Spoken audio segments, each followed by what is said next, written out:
Hello everyone, welcome to study vibes education. Study vibes education पर आप सभी का स्वागत है। Daily news and world affairs and current affairs से रिलेटेड जो भी टॉपिक है वो आज हम डिस्कस करेंगे। और ग्रुप डिस्कशन है, मेरे साथ में हमारे सर भी हैं और हम दोनों आपके साथ इस डिस्कशन को स्टार्ट करेंगे। उससे पहले ये मेरा ब्रीफ इंट्रो है। Myself Ashutosh Tailor. नमस्कार साथियों, आप सभी का स्वागत है। आज ग्रुप डिस्कशन में आज हम इस विषय पर चर्चा करेंगे। साथ ही मैं सत्यनारायण टेलर आप सभी का स्वागत हार्दिक अभिनंदन करता हूं स्टडी एजुकेशन पर। ये वर्तमान में जो टॉपिक चल रहे हैं, तो पहला जो हमने यहाँ पर मुद्दा लिया है वो अंतर्राष्ट्रीय मुद्दा है। यूक्रेन और रशिया के बीच में जो कॉन्फ्लिक्ट चल रही है उसके मध्य भारत में जो नागरिक रह रहे हैं वहाँ पर उनको भी वापस बुलाया गया है। तो पहला टॉपिक ये डिस्कशन करेंगे। दूसरा जो है वो कनाडा की सरकार द्वारा आपातकाल की घोषणा की गई है, तो इसके ऊपर भी हम चर्चा करेंगे कि देश विदेश में क्या चर्चाएं यहाँ पर चल रही है। एलन मस्क ने दान दिए $5.74 अरब के शेयर। तो एलन मस्क जो हैं वो एक बड़े व्यापारी हैं अमेरिका के। उन्होंने अपनी चैरिटी की है, तो उसके बारे में भी डिस्कशन करेंगे। और एक दुखद खबर है जो भारत में गायक हैं, मशहूर गायक बप्पी लहरी, उनका निधन हो गया है। तो इस टॉपिक को भी हम डिस्कशन करेंगे। साथ ही साथ जाने कौन आईपीएस कला रामचंद्र जो बनी गुरुग्राम की पहली महिला police commissioner. What is the Lassa fever? Lassa fever क्या है, जाने इसके लक्षण और बचाव के उपाय। इन सभी बिंदुओं पर चर्चा करेंगे हम आपके स्टडी वाइब एजुकेशन पर। Study vibe education online platform है जहाँ पर आप हमसे जुड़ सकते हैं और अपने नॉलेज को बिल्ड कर सकते हैं। साथ ही साथ अगर सोशल मीडिया हैंडल्स पर आपको हमसे जुड़ना है तो लिंक जो है वो डिस्क्रिप्शन में दिया गया है। इस वीडियो की जो पीडीएफ है वो आपको टेलीग्राम ग्रुप पर मिलेगी। पहले मुद्दे से चर्चा स्टार्ट करते हैं। जो रशिया और यूक्रेन का कॉन्फ्लिक्ट है उसके ऊपर भारत का क्या स्टैंड है और आने वाले समय में क्या परिस्थितियां बनेगी, और पीछे का इतिहास भी हम इस चर्चा के ऊपर पूरा मुद्दे पर चर्चा करेंगे। Russia Ukraine conflict. यूक्रेन को लेकर चल रहे मनमुटाव के बीच भारतीय नागरिकों के लिए कीव स्थित भारतीय दूतावास ने एक एडवाइजरी जारी कर यूक्रेन छोड़ने की सलाह दी है। ये जो मुद्दा है ये अंतर्राष्ट्रीय मुद्दा है और ये GS2 पेपर जो होता है उसके रिलेटेड यहाँ पर इसे डिस्कस किया जाता है। और साथ ही साथ द्विपक्षीय संबंध और समझौता है, भारत के हितों में देशों की नीतियों और राजनीति का प्रभाव है। प्रीलिम्स के लिए बहुत इंपॉर्टेंट है और मेंस में इसमें क्वेश्चन पूछा जाता है। Russia Ukraine conflict. रूस और यूक्रेन के बीच तनाव और ज़्यादा बढ़ गया है। आपको ये भी बता दें कि यूक्रेन में रूस के हमले के बढ़ते खतरों का प्रभाव अब भारत में भी दिखने लगा है। यूक्रेन को लेकर चल रहे मनमुटाव के बीच भारतीय नागरिकों के लिए कीव स्थित भारतीय दूतावास ने एक एडवाइजरी जारी कर यूक्रेन छोड़ने की सलाह दी है। वहाँ पर अधिकतम विद्यार्थी जो हैं MBBS के स्टूडेंट्स हैं और काफ़ी कुछ यूनिवर्सिटीज़ में पढ़ रहे हैं। पर यूनिवर्सिटीज़ का कहना है कि उनकी तरफ से कोई भी ऐसा ऑनलाइन ऑफलाइन प्रोसेस में नहीं है। पर उन्होंने कहा है कि गवर्नमेंट द्वारा कुछ भी नहीं कहा गया है। और साथ ही साथ में उन्होंने देश छोड़ने पर उन्हीं विद्यार्थियों के उन्हीं विद्यार्थियों की जिम्मेदारी बताई है। दूतावास की तरफ से जारी पत्र में ये कहा गया है कि यूक्रेन की मौजूदा अनिश्चितताओं को देखते हुए भारत सरकार अपने सभी नागरिकों को, मुख्य रूप से छात्रों को जो एमबीबीएस कर रहे हैं, यूक्रेन छोड़कर देश वापस जाने की सलाह देती है। सबसे महत्वपूर्ण बात यह है कि इससे पहले भी अमेरिका समेत कई देशों में यूक्रेन से अपने राजनयिकों को देश छोड़ने के लिए कह चुके हैं। तो यहाँ पर जो क्या है कि रशिया ने अपने अर्धसैनिक बलों को यहाँ पर यूक्रेन की बॉर्डर पर तैनात कर दिया गया है और इसके इतिहास के बारे में भी हम आगे पढ़ेंगे। पहले वर्तमान में जो चीज़ चल रही है उसे देखते हुए यहाँ पर यही कहा जा रहा है कि ये एडवाइजरी जारी की गई है, ट्विटर के माध्यम से यहाँ पर हमें मिली है।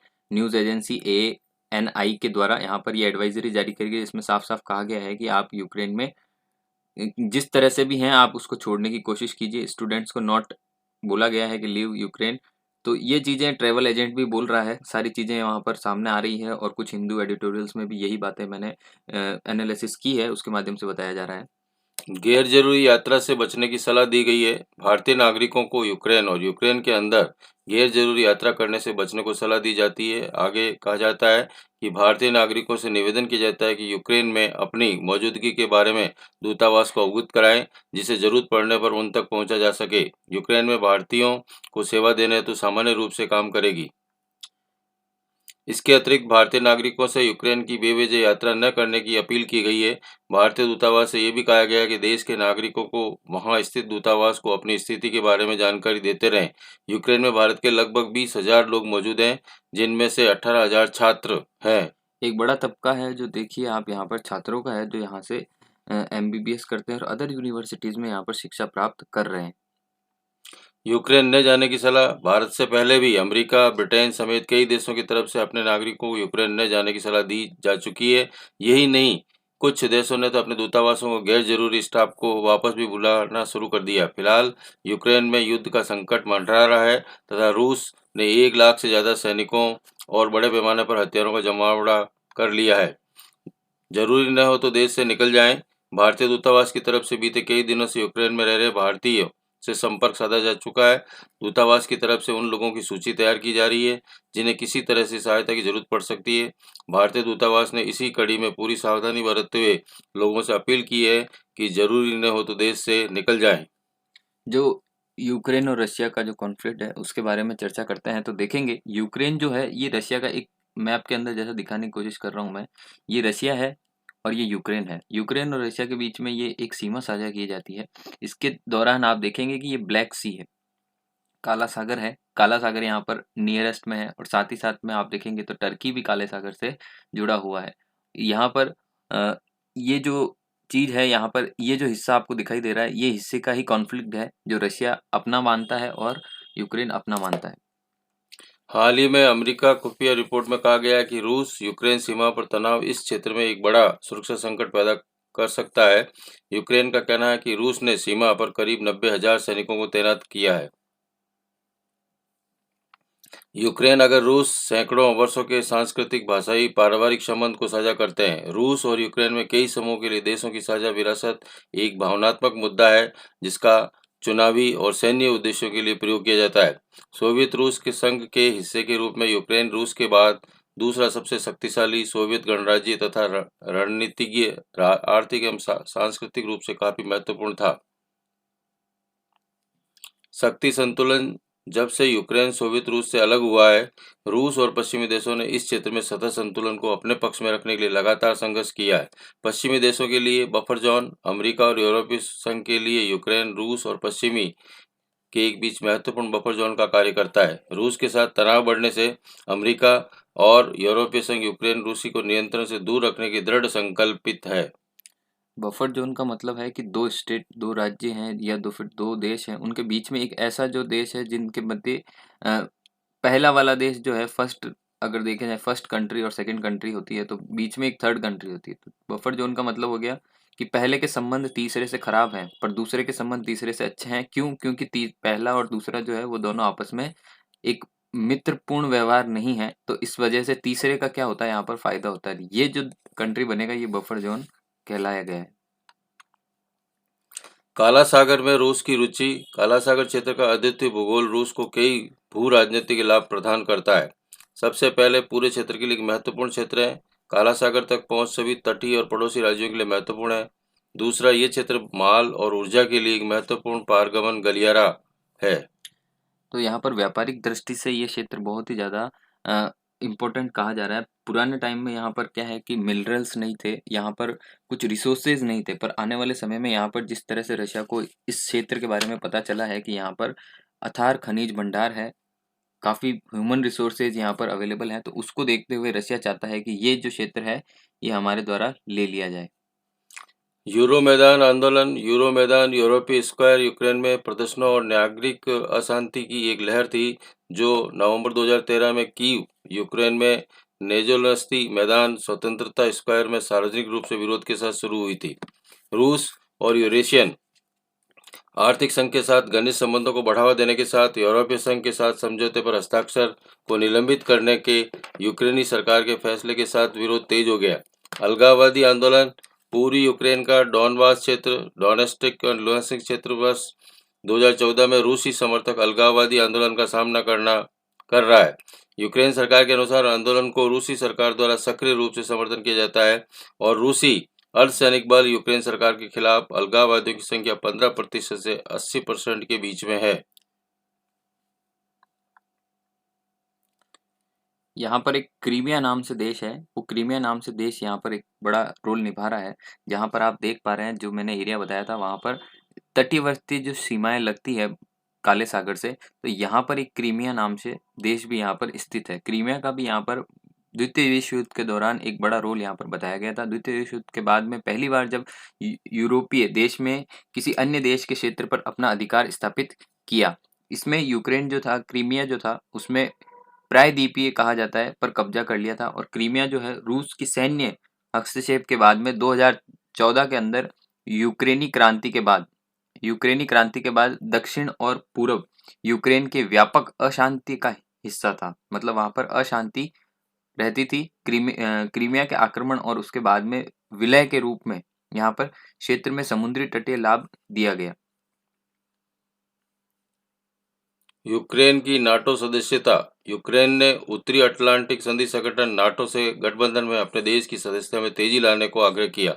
रूस ने इस तरह से एक कदम को रेड लाइन घोषित कर दिया और अमेरिका के नेतृत्व वाले सैन्य गठबंधनों तक की पहुंच और परिणामों के बारे में चिंतित है। काला सागर बुल्गारिया, जॉर्जिया, रोमानिया, रूस, तुर्की और यूक्रेन से घिरा हुआ है। ये सभी नाटो देश हैं। नाटो देशों और रूस के बीच इस टकराव के कारण काला सागर सामरिक महत्व का क्षेत्र है और इसे संभावित समुद्री फ्लैश पॉइंट भी कहा जाता है। तो यहाँ पर यूक्रेन और अमेरिका के मध्य पूर्व से ही, द्वितीय विश्व युद्ध के बाद से ही ऐसा अपने आप में दोनों मित्रता, पहले बहुत घनिष्ठ मित्र थे, उसके बाद में द्वितीय विश्व युद्ध के बाद में जब विजय का परचम लहराया गया, तो उसके बाद में दोनों देशों के मध्य अपनी आपसी तनाव और राजनीतिक मध्यस्थता जो थी वो दूरी बनाते गए और अपने सैन्य शक्ति और ये होड़ लगी कि विश्व में प्रथम शक्ति कौन बने। और प्रथम शक्ति और प्रथम विश्व युद्ध के बाद में यहाँ पर द्वितीय विश्व युद्ध के बाद में अमेरिका और इनके संबंध अच्छे नहीं थे और ये अपने आपस में अपने एक दूसरे को मित्रता पूर्वक व्यवहार ना करने के कारण और सैन्य और शक्तियों को दिखाने के कारण यहाँ पर अलग अलग तरीके से यहाँ पर एक दूसरे का सामना करते हैं। यदि मुद्दा अगर अमेरिका का है तो रशिया है वो बीच में ये सोचता है कि ये हमारा मित्र नहीं है, तो वो अमेरिका के दुश्मनों के साथ चला जाता है। और अमेरिका के अगर मुद्दा है और रशिया अगर साथ देता है किसी का, तो अमेरिका को लगता है कि वो उसके दुश्मनों के साथ चला गया। तो ये सारी चीजें वहां से पैदा होती गई। मिन्स्क समझौता। Minsk first. यूक्रेन और रूसी समर्थित अलगाववादियों ने सितंबर 2014 में बेलारूस की राजधानी में 12 सूत्री युद्ध विराम समझौते पर सहमति व्यक्त की गई। इसके प्रावधानों में कैदी का आदान प्रदान, मानवीय सहायता की डिलीवरी, भारी हथियारों की वापसी शामिल थी। दोनों पक्षों द्वारा उल्लंघन करने के बाद समझौता शीघ्र टूट गया। बेलारूस भी एक बड़ी मुद्दे का विषय चल रहा है। वैसे तो वहां पर भी सैन्य शक्ति दिखाई जा रही है और आसपास में सीमा के संबंध के समझौते बहुत ही खराब हैं, पर यहाँ पर हम इस मुद्दे को आगे की तरफ देखते हुए अगला जो दूसरी समझौता था उसको देखते हैं। Minsk second. 2015 में फ्रांस और जर्मनी की मध्यस्थता के तहत मिन्स्क सेकंड शांति समझौते पर हस्ताक्षर किए जाने के बाद एक खुला संघर्ष टल गया। इसे विद्रोही क्षेत्रों में लड़ाई को समाप्त करने और सीमा को यूक्रेन से राष्ट्रीय सैनिकों को सौंपने की डिजाइन किया गया। इस पर रूस, यूक्रेन के प्रतिनिधियों, सुरक्षा और यूरोप में सहयोग के लिए संगठन organisation of security and cooperation in Europe OSCE दो दो रूसी समर्थक अलगाववादी क्षेत्रों के नेताओं द्वारा हस्ताक्षर किए गए। OSCE विश्व का सबसे बड़ा सुरक्षा उन्मुख और अंतर सरकारी संगठन है। इसके जनादेश में हथियार नियंत्रण, मानवाधिकारों को बढ़ावा देना, प्रेस की स्वतंत्रता और निष्पक्ष चुनाव जैसे मुद्दे शामिल किए गए। रूस और अमेरिका के आश्वासन मांग कर रहा है कि यूक्रेन को नाटो में शामिल नहीं किया जाए। हालांकि अमेरिका ऐसा कोई आश्वासन देने को तैयार नहीं है। इसने देशों के मध्य गतिरोध की स्थिति उत्पन्न कर दी है, जिसके कारण हजारों रूसी सैनिक यूक्रेन पर आक्रमण करने के लिए तैयार हैं। पश्चिमी देशों से प्रतिबंधों में राहत और अन्य रियायतें प्राप्त करने के लिए रूस यूक्रेन की सीमा पर तनाव बढ़ रहा है। रूस के खिलाफ अमेरिका या यूरोप संघ द्वारा किसी भी प्रकार की सैन्य कार्रवाई विश्व के समक्ष एक बड़ा संकट उत्पन्न कर देगी। अब इसमें शामिल किसी भी प्रकार के पक्ष द्वारा इस पर विचार या बातचीत नहीं की गई है। भारत का क्या रुख है इसके लिए? पश्चिमी देश शक्तियों और क्रीमिया में रूस के सहयोग के हस्तक्षेप को लेकर भारत निष्पक्ष बना हुआ है, न्यूट्रल रहा है। नवंबर 2020 में भारत के संयुक्त राष्ट्र संघ यूनाइटेड नेशन यूएनए में यूक्रेन द्वारा प्रायोजित एक भारत के विरुद्ध मतदान किया गया, जिसमें क्रीमिया ने कथित मानवाधिकारों के उल्लंघन की निंदा की गई, जबकि इस मुद्दे पर पुराने सहयोगी द्वारा रूस द्वारा समर्थन किया गया था। तो यहाँ पर ये ब्लैक सी के बारे में हमने बताया। अब थोड़ा सा ब्लैक सी के बारे में भी देखते हैं कि रशिया एक, जैसा सर ने बताया, रशिया भी यहाँ पर उसका पार्ट जुड़ा हुआ है। और यूक्रेन जो है ही, रोमानिया और टर्की, ये सारी चीज़ें क्या है कि एक सीमाएं जोड़ रही है काले सागर के साथ। और ये काला सागर जो है, देखने में भी काला दिखता है, इसलिए इसका नाम काला सागर है, और चारों ओर से घिरा हुआ है। तो इसके बारे में देखते हैं। काला सागर जो है पूर्व यूरोप और पश्चिमी एशिया के बीच में स्थित है। ये एक ज्योग्राफिकल, अगर हम इसको देखें तो उसके बारे में बताने की कोशिश कर रहा है। यहाँ पर दक्षिण और पूरब और उत्तर में पोट पॉटिक और नाशेन और क्रीमियन की पहाड़ियां से घिरा हुआ है। मतलब कुल मिला के ये सागर है तो घिरा हुआ पहाड़ियों से है। ये तीनों पहाड़ियां यहाँ पर स्थित है। कभी भी प्रश्न पूछा जाए तो आपसे इसके द्वारा पूछा जा सकता है कि दक्षिण पूर्व उत्तर क्रमशः ये सारी पहाड़ियां दे दी जाएगी, पूछा जाएगा कौन सा सागर यहाँ पर स्थित है, तो ये भी पूछा जाएगा। काला सागर में मर्च जंडूरो मध्य द्वारा ओजों सागर के जुड़ा हुआ है। यहाँ पर एक आजो सावर भी यहाँ पर बताया नहीं गया है। यहाँ पर भी एक सागर है। ये जो दो अलग कटा हुआ है, ये देखिएगा, ये वाला क्षेत्र भी अलग सागर है, पर इसके बीच में मध्य में यहाँ पर स्थल क्षेत्र है।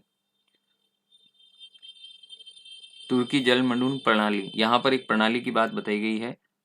डोडेन डोडेंस और बॉस्फोरस बॉस्फोरस और मरमरा सागर, ये जो मरमरा सी है वो भी यहाँ पर बताया गया। भूमध्य सागर तथा काला सागर के बीच में एक ट्रांजिशन जोन के रूप में कार्य करता है। ट्रांजिशन जोन मतलब आने जाने के काम में लिया जा सकता है, ट्रांजिशन हो सकता है। तो उस तरह से एक काला सागर जो है सीमावर्ती देशों में रूस, यूक्रेन, जॉर्जिया, तुर्की, बुल्गा बुल्गारिया और रोमानिया शामिल है। और काला सागर का जल जो है, ऑक्सीजन की भारी कमी है, मतलब काम लायक आपके यूज के लिए वो काला सागर का पानी नहीं है। सिर्फ ऑक्सीजन की कमी के कारण आप उसका उपयोग नहीं कर सकते। दूसरा मुद्दा जो यहाँ पर है, कनाडा में पहली बार आपातकाल की घोषणा। कनाडा के प्रधानमंत्री जस्टिन ट्रूडो जो हैं, उन्होंने कोविड स्वास्थ्य नियमों के खिलाफ ट्रक वालों ने जो विरोध किया है उसको समाप्त करने हेतु राष्ट्रीय आपातकाल की घोषणा कर दी। यहाँ क्या हुआ है कि कनाडा के अंदर ट्रक जो चलाते हैं, ट्रक ड्राइवर, उन्होंने वैक्सीनेशन के दौरान ये कहा गया कि आप 2 वैक्सीन लगवाइए, और ये बाध्यता की गई। तो उसके दौरान जब ये सारा प्रोसेस हुआ तो ट्रक ड्राइवरों ने क्या करा, अपनी हड़ताल कर दी। हड़ताल उन्होंने इस तरह से की कि रोडों के ऊपर अपने ट्रक खड़े कर दिए, और ट्रक खड़े करने से क्या हुआ, वहां पर यातायात का आवागमन बंद हो गया, और इतनी भीड़ हो गई। और जो वहाँ का प्रधानमंत्री निवास है, वहां पर लोग पहुंचने की कोशिश करने लगे। गुस्सा आई, भीड़ वहां पहुंचने लगी, तो जस्टिन ट्रूडो को अपना वो राज्य का जो भवन था उसे छोड़कर किसी सेफ जगह जाना पड़ा। अंतर्राष्ट्रीय मुद्दा है GS2 पेपर प्रीलिम्स और मेंस में अगर पूछा जाए तो यहाँ पर आपातकाल की घोषणा या नेशनल डिजास्टर मैनेजमेंट, या फिर आप इससे रिलेटेड ये टॉपिक यहाँ पर आपको चर्चा का विषय है। कनाडा के प्रधानमंत्री जस्टिन ट्रूडो ने 14 फरवरी 2022 को इमरजेंसी एक्ट के तहत लागू कर दिया। कनाडा के प्रधानमंत्री जस्टिन ट्रूडो ने कोविड स्वास्थ्य नियमों के खिलाफ ट्रक वालों के विरोध प्रदर्शन को समाप्त करने हेतु राष्ट्रीय आपातकाल की घोषणा की। ट्रूडो ने ये कदम कोविड-19 महामारी प्रतिबंध के खिलाफ चल रही ट्रक ड्राइवरों की नाकेबंदी और विरोध को संभालने हेतु संघीय सरकार को अतिरिक्त अधिकार देने के लिए उठाया। कनाडा में 50 सालों में पहली बार इमरजेंसी एक्ट लागू हुआ है। कनाडा के इतिहास में ये पहला मौका है जब आपातकाल की घोषणा की गई है। PCR टेस्ट को समाप्त करने की तैयारी। कनाडा सरकार टीकाकरण पूरा कर चुके लोगों के लिए अनिवार्य PCR टेस्ट को समाप्त करने की तैयारी कर रही है। यह फैसला लागू करने होने के बाद कनाडा के किसी भी नागरिक को विदेश यात्रा के लिए PCR टेस्ट की जरूरत नहीं होगी। देश में आपातकाल की घोषणा। कनाडा में कोविड वैक्सीन को अनिवार्य बनाए जाने एवं लॉकडाउन लगाए जाने को लेकर प्रदर्शन जारी है। पिछले 3 हफ्तों से ट्रकों और दूसरे वाहनों के साथ हजारों की संख्या में प्रदर्शनकारियों ने राजधानी ओटावा की सड़कों को बंद कर दिया है। इससे जनजीवन ठप पड़ा है। सरकार के खिलाफ प्रदर्शनों को रोकने हेतु जस्टिन ट्रूडो ने देश में आपातकाल की घोषणा कर दी है। मिलने वाले फंड की कटौती। आपातकाल अधिनियम के तहत ये कदम ट्रूडो ट्रूडो सरकार ने प्रदर्शनकारियों को मिलने वाले फंड की कटौती करने का हेतु उठाया है। हालांकि ट्रूडो ने कहा है कि उनकी सरकार शांतिपूर्ण तरीके से किए जा रहे प्रदर्शनों को नहीं रोकेगी। उन्होंने साथ ही प्रदर्शन कर रहे ट्रक वालों पर गैर कानूनी और खतरनाक गतिविधियों में लिप्त होने का आरोप लगाया है। कनाडा में ट्रक चलाने वाले को चेतावनी दी गई है, यदि प्रदर्शन में उनके ट्रकों का इस्तेमाल हुआ तो उनको कॉर्पोरेट अकाउंट फ्रीज कर दिए जाएंगे। यहाँ पर आपातकाल की स्थिति लगाने में सबसे बड़ा रीज़न ये भी है कि यहाँ पर देखा जा रहा है कि आपका माल जो आवागमन होता है वो बहुत ज़्यादा हद तक एक देश से दूसरे देश में जाने के लिए ट्रकों का प्रयोग किया जाता है। और जब ट्रकों का प्रयोग किया जाता है तो सामान ही ट्रांसपोर्ट नहीं होगा तो जनजीवन अस्त-व्यस्त हो जाएगा। खाने की सामान जो है वो प्रॉपर वे में नहीं पहुँच पाएगा। सारी सुविधाएँ ठप हो जाएगी और रोड पर इस तरह से जाम लगाने पर जो सख्त कानून यहाँ पर ट्रूडो साहब ने लगाए गए हैं वो एक मानवीय जीवन को साधारण पूर्वक लाने के लिए किया गया है ताकि लोग उससे प्रभावित होते हैं तो उसे कम किया जाए और लोगों को ये किया जाए। पिछले 50 वर्ष में कनाडा में कोई आपातकाल नहीं लगा है, ठीक है? अगर भारत में भी देखें तो भारत में भी 3 बार आपातकाल लगा है, इसके ऊपर भी चर्चा करेंगे। कौन-कौन से अधिनियम यहाँ पर अनुच्छेद लगाए गए थे उसके बारे में भी देखेंगे। पर यहाँ देखते हैं 50 वर्षों में कनाडा के कई आपातकाल नहीं लगाया गया है, यहाँ पर कोई भी नहीं लगाया। इस अधिनियम का स इस्तेमाल देश में संकट के समय किया जाता है। प्रधानमंत्री ट्रूडो ने कहा कि यह कनाडाई लोगों को सुरक्षित रखने और लोगों को नौकरियों की रक्षा करने और उनके संस्थानों में विश्वास की बहाली करने के लिए एक ज़रूरी कदम है। इस आपातकाल को लेकर आलोचक प्रधानमंत्री जस्टिन ट्रूडो की कड़ी निंदा कर रहे हैं। मतलब यहाँ पर लोग यही कह रहे हैं कि ये गलत किया गया है। कनाडा के ट्रक ड्राइवरों के प्रदर्शन को देखते हुए प्रधानमंत्री ट्रूडो ने सोमवार को स्थानीय समय को देखते हुए यहाँ पर इमरजेंसी एक्ट लागू किया था। 50 वर्षों में कनाडा के इतिहास में पहली बार यहाँ पर आपातकाल लगाया गया है। ट्रूडो ने कोविड-19 के महामारी के प्रबंधनों को देखते हुए इसके खिलाफ यहाँ पर ट्रक ड्राइवरों की नाकेबंदी और विरोध को रोकने के लिए ये सारी चीज़ें यहाँ पर संघीय सरकार है, इसीलिए यहाँ पर ये सारी चीज़ें इस्तेमाल में ली है। ट्रूडो ने कहा, देश के हित में ये फैसला किया गया है। पार्लियामेंट हिल पर एक संवाददाता सम्मेलन में ट्रूडो ने कहा कि फैसला देश के हित में किया गया है। उन्होंने कहा कि अब ये स्पष्ट हो गया है कि कानून को प्रभावी ढंग से लागू करने के लिए गंभीर चुनौतियां हैं। इस चुनौती की वजह से खतरा भी पैदा हो गया है। ऐसे हालातों में हमने ये फैसला लिया है कि फैसला देश के हित में, इससे मौजूद परिस्थितियों में निपटने के लिए सहायता मिलेगी। सरकारी एजेंसियों के पास होंगे अधिकार। सीबीएसई न्यूज़ की रिपोर्ट के अनुसार इमरजेंसी एक्ट को अचानक से लागू किए जाने पर सुरक्षा एजेंसियों के पास ज़्यादा अधिकार होंगे। इमरजेंसी एक्ट पुलिस को सार्वजनिक सभा एवं अवैध खतरनाक गतिविधियों जैसे नाकाबंदी वगैरह के खिलाफ अधिक अधिकार देता है। सरकार सीमा पार और हवाई अड्डों जैसे महत्वपूर्ण क्षेत्रों में नामित और सुरक्षित कर रही है। ट्रूडो ने कहा कि इमरजेंसी एक्ट लागू करने से सार्वजनिक परिवहन और उड़ानों की व्यवस्था की बहाली की जा सकेगी। वॉर मेजर्स एक्ट को दिया रिप्लेस। इमरजेंसी एक्ट ने 1980 के दशक में लागू हुए एक वॉर मेजर्स एक्ट को रिप्लेस किया है।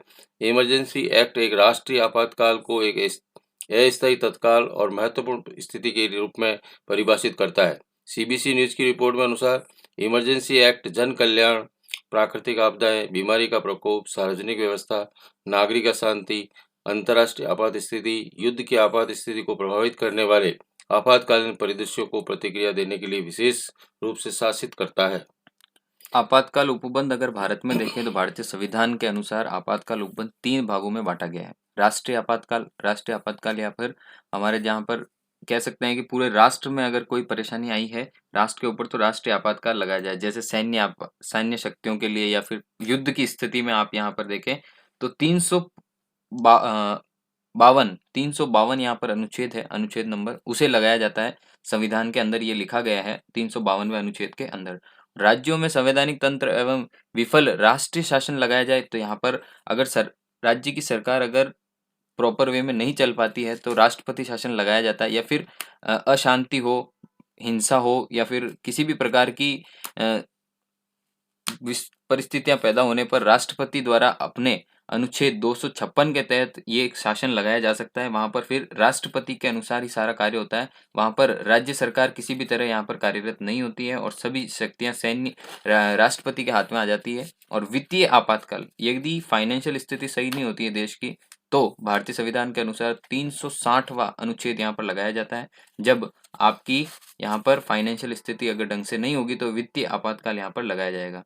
हम यहाँ पर केवल अपने राष्ट्र के बारे में यहाँ पर कोशिश कर रहे हैं चर्चा करने की, तो राष्ट्रीय आपातकाल की विस्तार से अगर देखें तो आप क्या कह सकते हैं कि राष्ट्रीय संविधान में आपातकाल के उपबंध जो हैं, ये जो हम पढ़ रहे हैं इसमें भारतीय शासन अधिनियम 1935 में लाए गए थे, 1935 में, और यहाँ पर भारतीय संविधान के भाग 18 में, अनुच्छेद 352 से 360 के अंदर आपातकाल से संबंधित उपबंध लिखे गए हैं। यह प्रावधान केंद्र को किसी भी असामान्य स्थिति में प्रभावित रूप से निपटने में सक्षम बनाते हैं। मतलब केंद्र सरकार द्वारा यहाँ पर सारी शक्तियां अपने ऊपर लेकर उन परिस्थितियों से निपटा जा सकता है। तो यहाँ पर अनुच्छेद भी आपको बताए गए हैं, और ये भारत के कंटेक्स्ट में, क्योंकि विश्व में जो परिस्थितियां चल रही है उसको हम भारत से भी रिलेट करके, अपने पढ़ाई से रिलेट करके आपको बता रहे हैं कि इसमें ये सारी चीजें काम आती है भारत के अंदर। संविधान में इस प्रावधान को जोड़ने के उद्देश्य देश में संप्रभुता, मतलब देश की सॉवरेटी जो है उसके लिए एकता, यूनिटी, अखंडता तथा लोकतांत्रिक राजनीतिक व्यवस्थाओं, मतलब हमारा पॉलिटिकल सारा ढंग से चले, और संविधान की सुरक्षा करने के लिए ये सारे नियम बनाए गए हैं।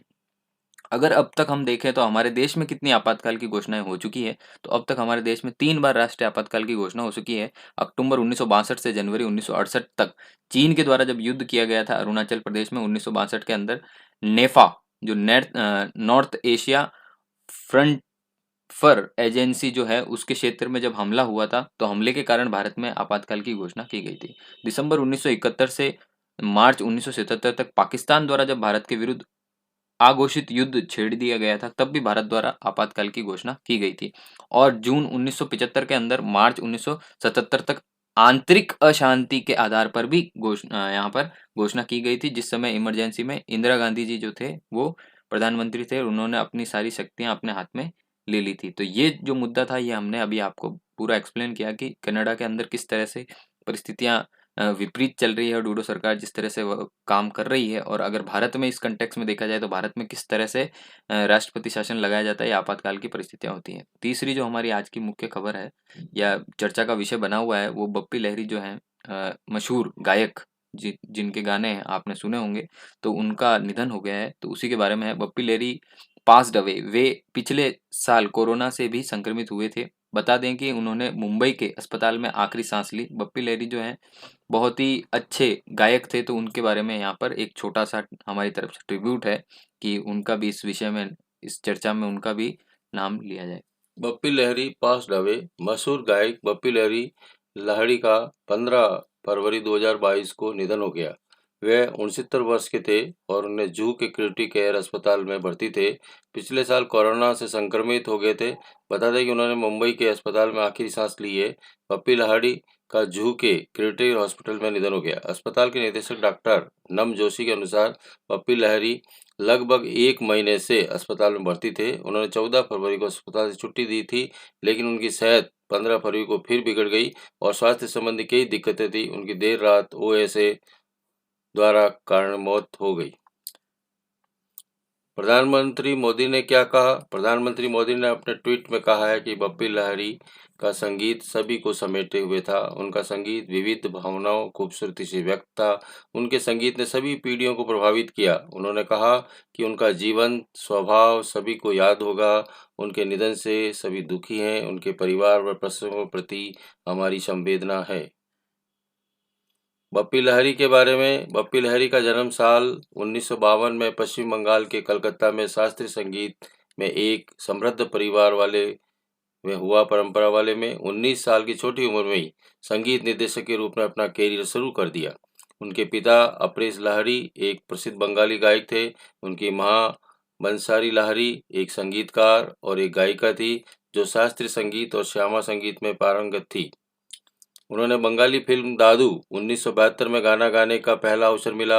हालांकि उन्होंने हिंदी फिल्मों में भी अपनी जगह फिल्म नैना शिकारी 1973 से बनाना शुरू किया। ताहिर हुसैन की हिंदी फिल्म जख्मी 1975 में उन्हें बॉलीवुड में स्वयंसेवकों को स्थापित कर एक पार्श्व गायक के रूप में अपनी पहचान बनाई। बप्पी दा को लोग रॉक स्टार के नाम से भी जानते थे। बप्पी दा सोना पहनने और हमेशा चश्मा लगाकर पहनने हेतु जाने जाते थे। उनका असली नाम अलोकेश लाहिड़ी है। उन्होंने 3 साल की उम्र में तबला बजाना शुरू किया था। जब वे 14 साल के हुए तो पहला संगीत दिया।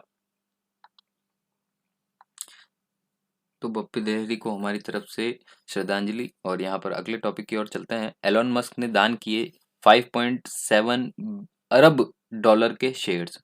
जो आपको पता ही होगा कि एलोन मस्क जो है टेस्ला कंपनी के मालिक हैं। और आपको बता दें कि टेस्ला जो दुनिया की सबसे मूल्यवान ऑटो कंपनी है, जिसमें कार व्हीकल्स बनाई जाती है, इलेक्ट्रिक व्हीकल्स। और इस समय इस कंपनी के शेयर की कीमत हिसाब से ये राशि जो है तो 5.74 अरब डॉलर में है, जो यहाँ पर चैरिटी की गई है। विश्व के सबसे रईस अगर कहा जाए तो एलन मस्क लिस्ट में नाम ऊपर आता है।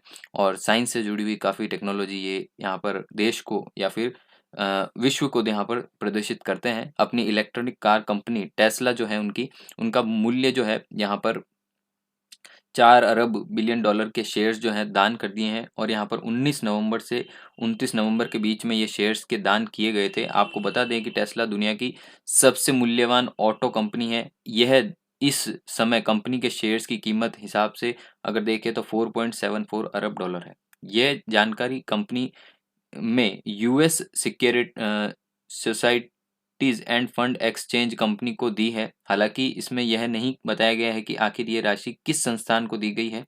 उन्होंने पिछले साल भी 16.4 अरब डॉलर शेयर्स बेचे थे। एलन मस्क जो है पिछले साल कहा जाता है कि 2021 में 11 अरब डॉलर से अधिक का टैक्स दिया था। और यहाँ पर एलन मस्क की एक ही कंपनी नहीं है, स्पेस एक्स जो उपग्रह सैटेलाइट भेजे जाते हैं उसके द्वारा। और अगर देखा जाए तो यहाँ पर इंटरनेट को भी यहाँ पर जोड़ने के लिए उन्होंने अपनी कंपनी बनाई है।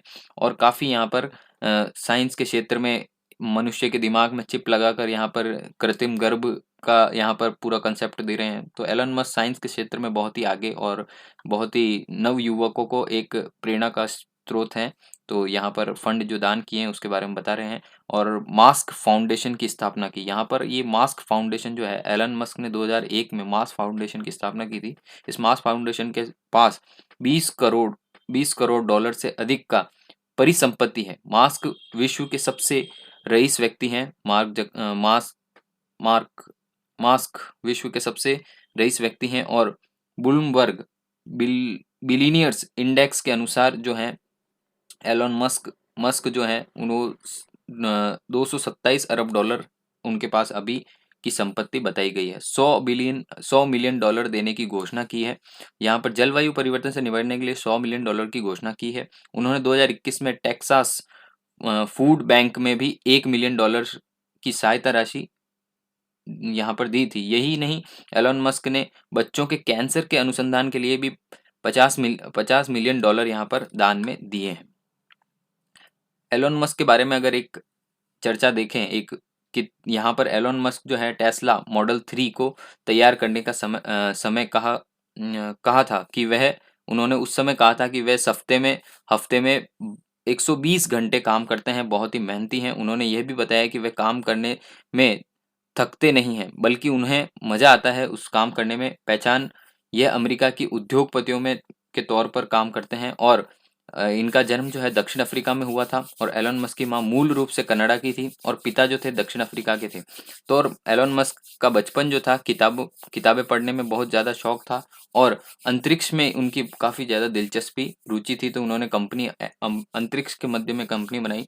और एलोन मस्क जो है इलेक्ट्रिक कार बनाने वाली कंपनी टेस्ला तथा मंगल ग्रह पर इंसानों को बस्ती बसाने वाले के मुख्य उद्देश्य के साथ काम कर रहे हैं। और स्पेस एक्स जो है इसका फंड कर रहा है और सीईओ भी हैं वो इनके। इसके अलावा वे द बोरिंग कंपनी जो है उसके भी संस्थापक हैं। तो काफ़ी कुछ यहाँ पर व्यापार के क्षेत्र में जुड़े हुए हैं।